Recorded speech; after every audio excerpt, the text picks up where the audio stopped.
भगवान शिव तपस्या में लीन थे। माता पार्वती जी ने गणेश जी और कार्तिकेय जी को भोजन दिया पर उनका मन बहुत उदास था।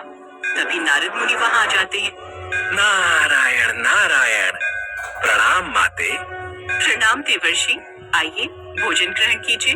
खीर पूरी माते, महादेव को भी खीर बहुत पसंद है, परंतु वे हैं कहाँ? कहीं दिखाई नहीं दे रहे। होना कहाँ है, वे तो अपना अधिकतर समय तपस्या में ही लीन रहते हैं। आज खीर बनाई थी कि शायद खीर की खुशबू से वे अपनी तपस्या से उठ जाएंगे और थोड़ा कुछ खा लेंगे। कितने समय से मैंने और महादेव ने एक साथ बैठकर भोजन तक नहीं किया। नारद मुनि माँ पार्वती के चेहरे की उदासी को देख लेते हैं। मेरे पास एक उपाय है जिससे आप भगवान शिव से जो भी कामना करेंगी वो जरूर पूरी करेंगे। तो बताइए ना देवर्षि, ऐसा कौन सा उपाय है जिससे मैं उनसे जो भी मांगूंगी वो इच्छा पूरी करेंगे? माते, अगर आप श्रावण मास में की जाने वाली कांवड़ यात्रा करके गंगा जल से महादेव के शिवलिंग का अभिषेक करेंगी तो महादेव अत्यधिक प्रसन्न होंगे।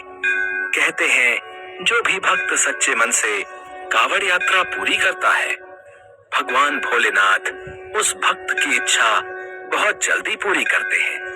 आप इस कांवड़ यात्रा का लाभ उठाकर महादेव को प्रसन्न कर सकती हैं, किंतु इस यात्रा को पैदल ही चलकर पूरा करना होता है। इसके लिए आप किसी भी शक्ति या फिर चमत्कार को अपने लिए उपयोग नहीं कर सकती। तभी आपको इस कांवड़ यात्रा का पूरा फल प्राप्त होगा। भगवान भोलेनाथ को प्रसन्न करने के लिए आप जानते हैं देवर्षि, मैंने वर्षों कठोर तपस्या की थी, तब जाकर प्रभु मुझे पति रूप में प्राप्त हुए थे। तो फिर मैं उनके प्रेम को पाने के लिए कोई भी कठिन तपस्या कर सकती हूँ। इसलिए मैं कांवड़ यात्रा अवश्य पूरी करूंगी। माता पार्वती ने ठान लिया था कि वो कांवड़ यात्रा पूरी करके महादेव को प्रसन्न अवश्य करेंगी। वो एक साधारण स्त्री का रूप ले लेती है और एक गांव में पहुंचती है। क्या तुम भी कांवड़ यात्रा कर रही हो? हाँ बहन, मैं पहली बार कांवड़ यात्रा करने जा रही हूँ। बहुत मन था कि मैं कांवड़ यात्रा करूँ। सुना है कांवड़ यात्रा करने से महादेव मन की सारी मुरादें पूरी करते हैं। क्यों ना हम साथ में कांवड़ यात्रा करें? दोनों को एक दूसरे का साथ मिल जाएगा। साथ में? ठीक है, वैसे भी मैं बिल्कुल अकेली ही थी, आपका साथ हो जाएगा।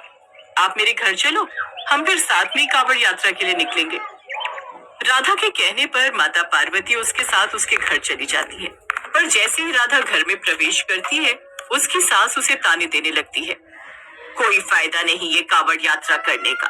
जब इतने सालों से तेरी गोद सुनी है और सारे हकीम डॉक्टर बोल चुके हैं कि तू कभी मां नहीं बन सकती, तो क्यों ये सब फालतू की चीजें कर रही है?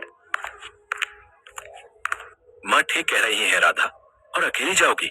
मैं तो साथ जा नहीं सकता, और ना ही मुझे कहना साथ चलने को। आपको परेशान होने की कोई जरूरत नहीं है, मैं इनके साथ जा रही हूँ।